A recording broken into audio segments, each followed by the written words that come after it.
word which is actually told about the English language. When you're talking about linguistic imperialism, you're talking about the language of English. English has taken the place of linguistic imperialism after 1940s, when United Nations was formed under the leadership of UN, under the leadership of United States, and China, Russia, all these countries were a big part of United Nations. But US actually put forward with a much financial support to the United Nations. That's why the language of United States became the language of United Nations for the first time. Okay?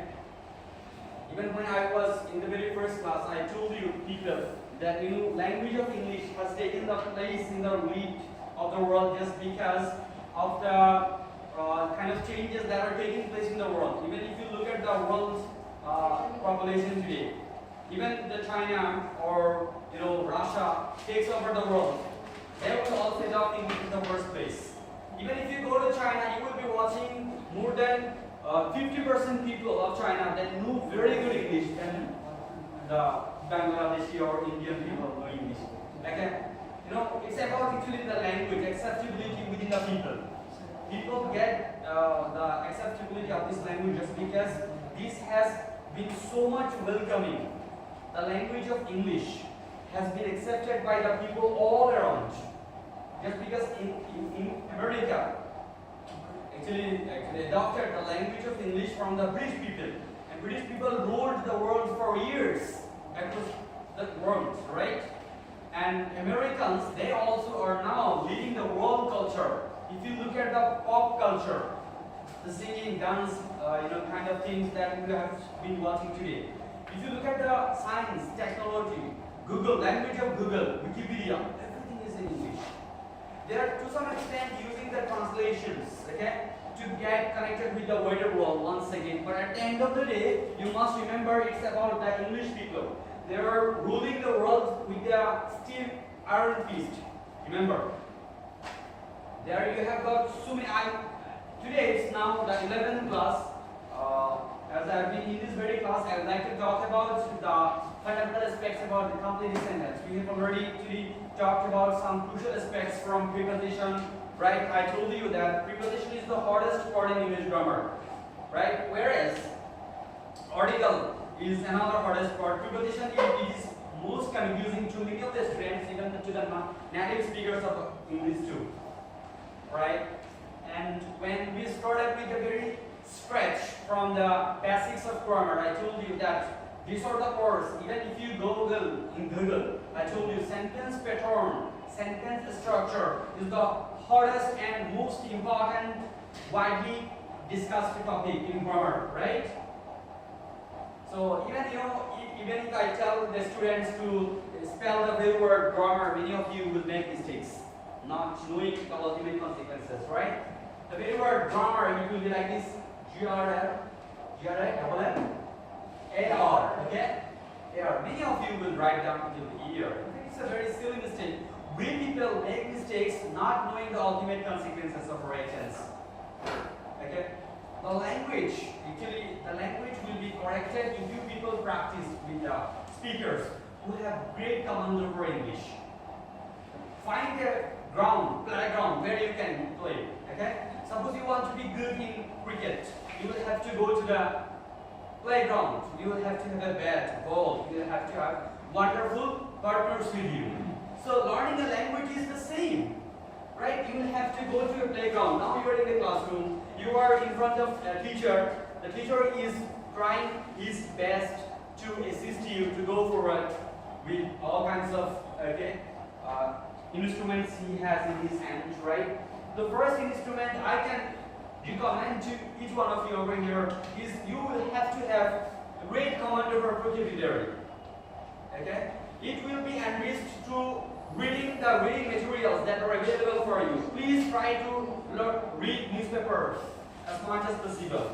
Every single day you are in touch with English newspapers, you will be coming forward to learn about newer words. Okay? Learning newer words are very important for you to make the newer sentences. Whenever I come to the class, why do I push you to write sentences? I found you that when I was in the first class, I told you to write if I were a billionaire, if I were president of Bangladesh, if I were a male, if I were a female, okay, if I were a Muslim, if I were a Hindu, right? If you just put yourself into the box of another people, then your misunderstanding will be changed about the particular person. We people are in conflict with other people just because we do not put ourselves in their box, okay? We try to actually observe other people just because we feel ourselves that we are in better position. We are somehow more educated, well traveled, more civilized than the people whom we consider to be inferior to us. And that's how we consider ourselves to be superior, and these people suffer from extensive amount of inferiority complex, and we have great amount of hostile behavior. The hostility in between the human beings will be decreased when people learn each other's languages, each other's differences, okay? So we are here in a class of spoken English, in a class of IELTS, or in a class of learning a totally different kind of language comparing with our mother language, is because we are here to melt the bridge, to break the ice in between the two people, in between the people of two different countries, two different worlds, okay? We are living in the same world, earth, same planet, but living into every kind of different worlds. Every single person has his world. When I put myself, I'm just telling you, it's all about being counterfactual. When you put yourself in the box of a person, you can understand what does he feel, how does he feel about being in that position. So when I put you to write, if I were a Muslim, now, suppose you are born of another faith. Suppose you are born a billionaire son or billionaire's daughter. What do you do with the money or wealth you would have in your pocket, right? So it's about actually putting yourself in the position and try to guess that, it's about finding a bridge, right? Over here, I have given you some rules and regulations. These are going to be applied in almost all the grammatical cases. When I was in sentence transformation class for the first time, I told you there we have got some classics of grammar. The first classic is about sentence. You will have to have great command over sentence pattern. How the sentences change from one place to another, right? I'm just speaking in front of you people, right? I'm speaking in a very much concrete grammatical rules and regulations. Regulated words, okay? The words are not in no way to some extent going out of the grammatical rules and regulations. Just because for last couple of years you people have been learning English in accordance with strict grammatical rules. But remember, even the native speakers of English, they speak English in a very wonderful English, not being totally aware about the grammatical mistakes they may make. Just because from the very early childhood of their life, they learn English from the very scratch, from their parents, siblings, relatives, and the people around them, they interacted and communicated with each other in their particular language. You have too many constraints to learn this language. Your accent may not be good enough, you may not be wonderful enough for other listeners to go through. But remember, every single moment we come to the classroom of language, it's always about communication.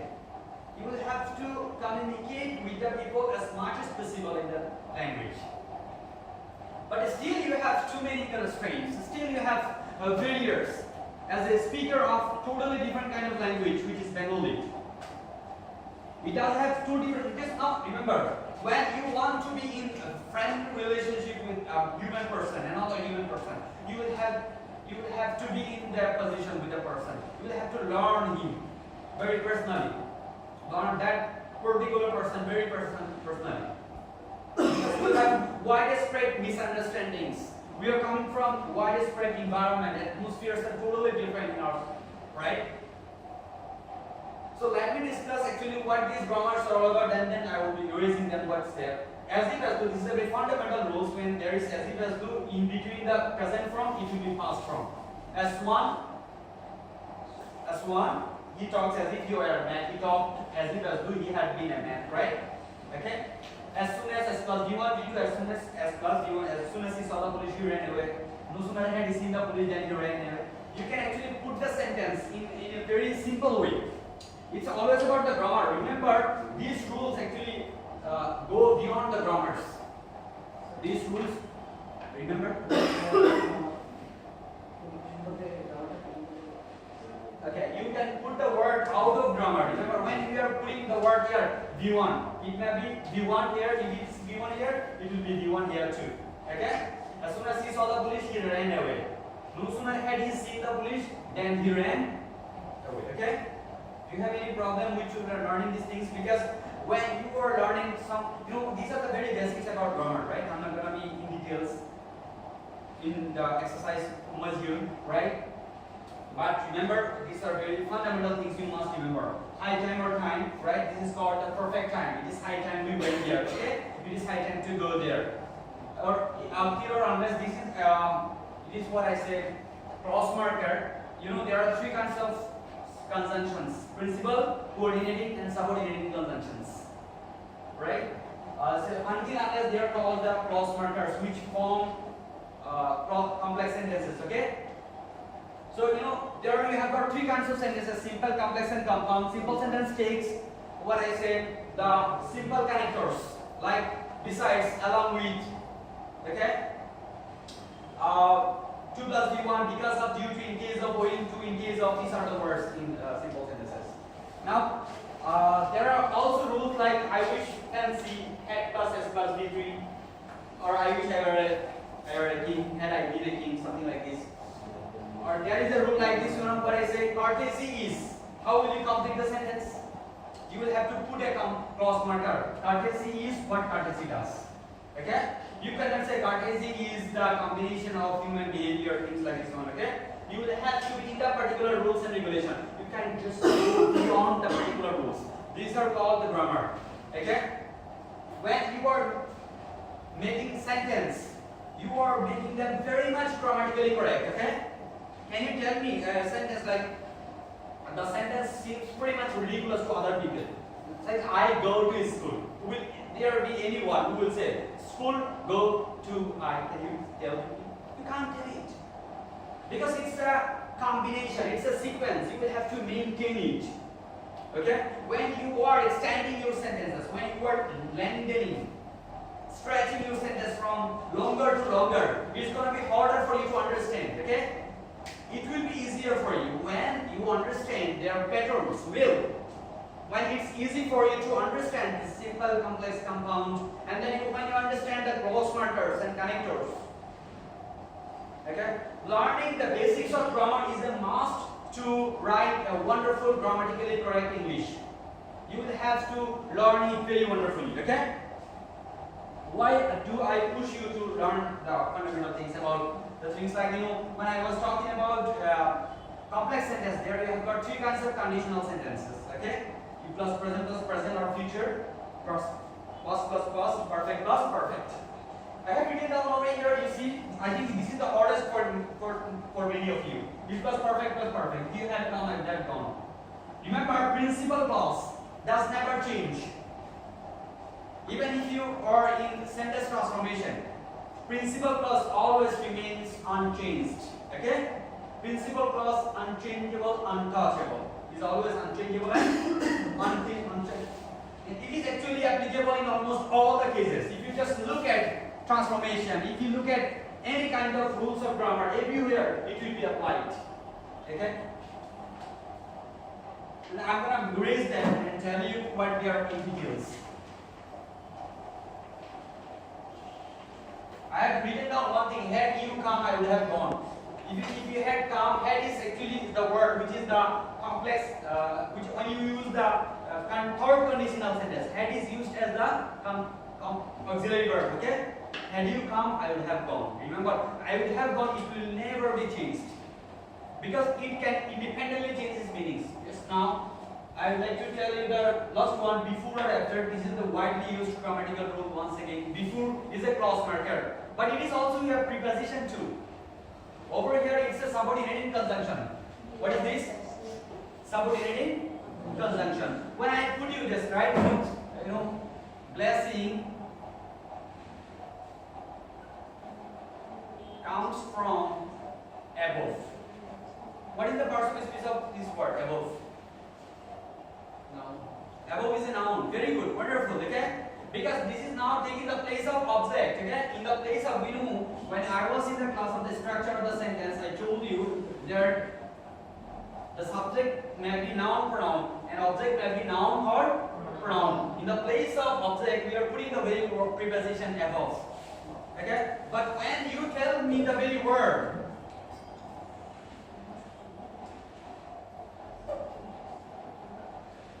what will you put here?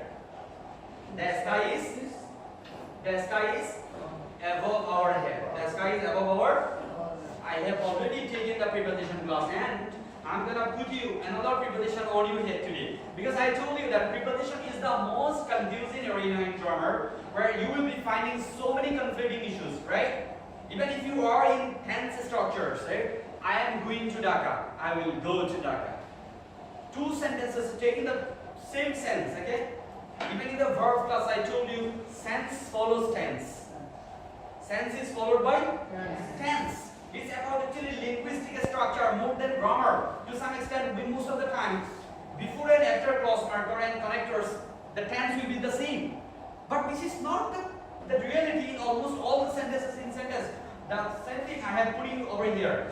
Both principal conjunction and clause marker always take the same sort of tense in between their two parts.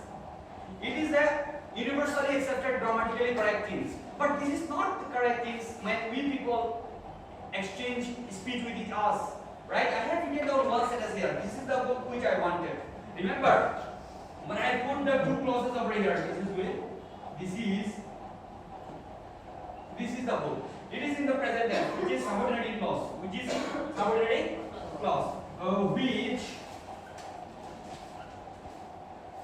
I wanted. It's a past tense. What is this? It's a past tense. Remember, it's a principal clause. Clause marker, in between the clause markers, the tense will be the tense, unchanged and same.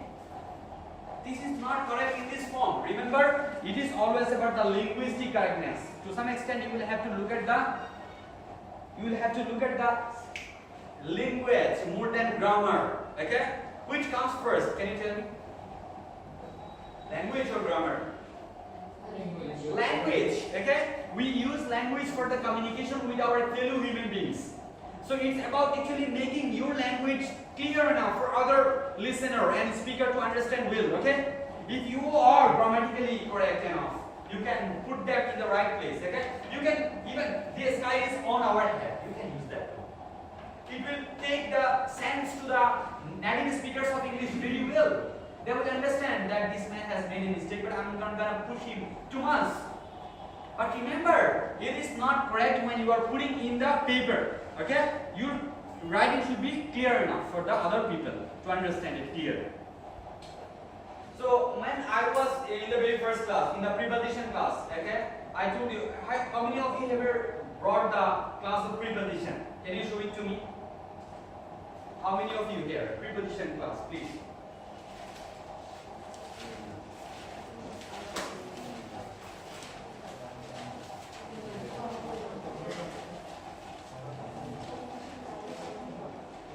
Preposition is the most painful thing in grammar. Okay? It is the most painful. I am going to show you one example today, which will be very much hard to many of the students over here. Right? Suppose I am going to put you one sentence over here. Flowers are the excellent gift of nature. I am going to put them into your sense and then try to understand the answer over here. This is page number 499. Page number 499. Okay? Flowers are the excellent gift of nature. They have existed dash the earth. They have existed on the earth. And can you understand me well? Okay. They have existed on the earth. It will be on. It will be not in. Okay. Let me tell you why this will be on. They have existed on the earth since prehistoric time. Since is a word which is used for most of the time. This is a cross marker. When I put the word over here, many years have passed. Since we met last, many years have passed. Since is actually talking about a time. It's a very definite time.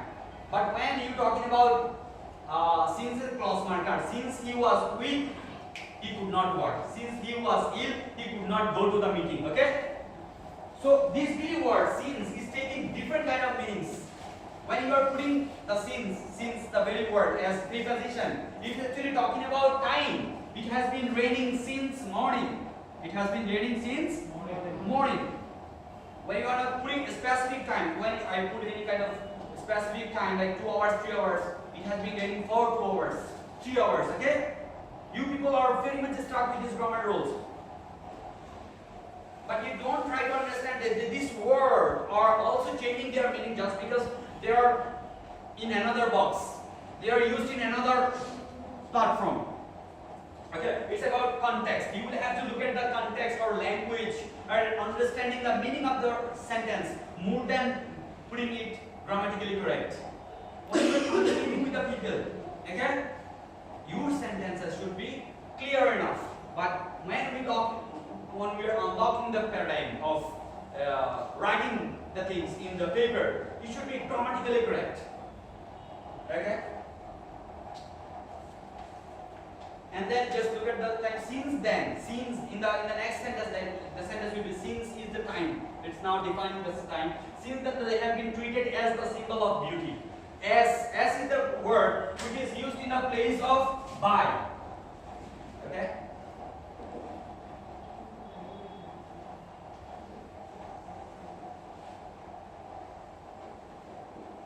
I eat rice, rice is eaten by me, okay? And can you tell me some sentences with as and to be, which are in the passive voice? He is regarded as a great man. He is considered to be great. As to be, these words are prepositions. These are used in preposition space just because they have their specific uses. They have their specific words. Like he is known to me. Can you say he is known by me? Can anyone tell me he is known by me? It will be he is known to me. Just because it is not taking the particular verb in the place.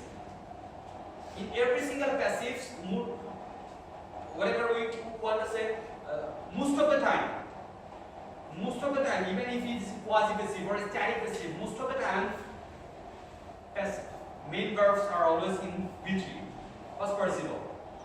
Okay? When I was in the verb class, I told you there you have got perfect participle, non-finite verbs. You have got the uses of subjunctives too, which always takes the base from. Like I want that he do it. I want that he do. I want that he not do it.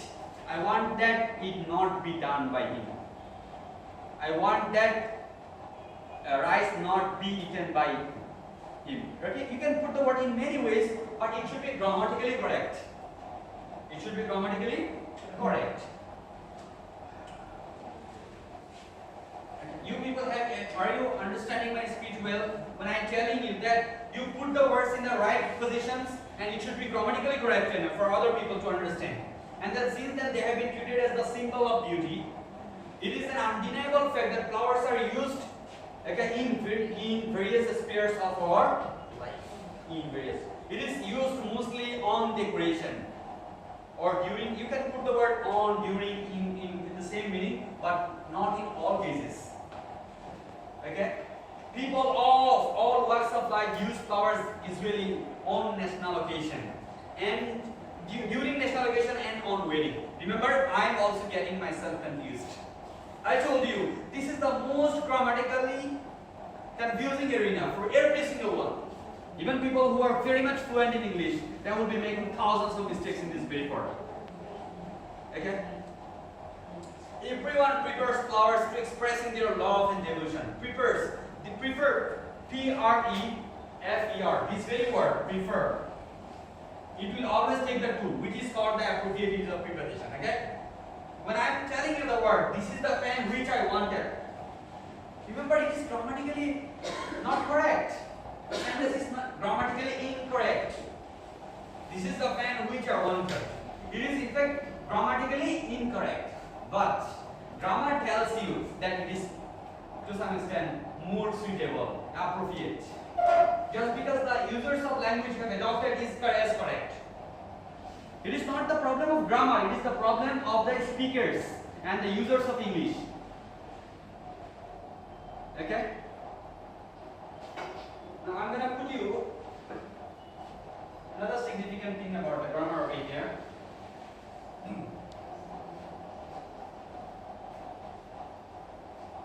So now, whenever I tell you to write fewer sentences on crucial aspects, okay, challenges,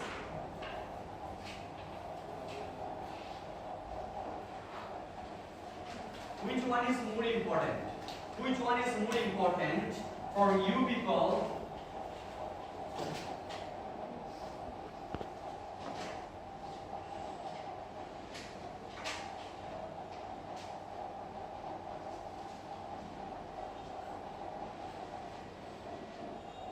For non-native speakers of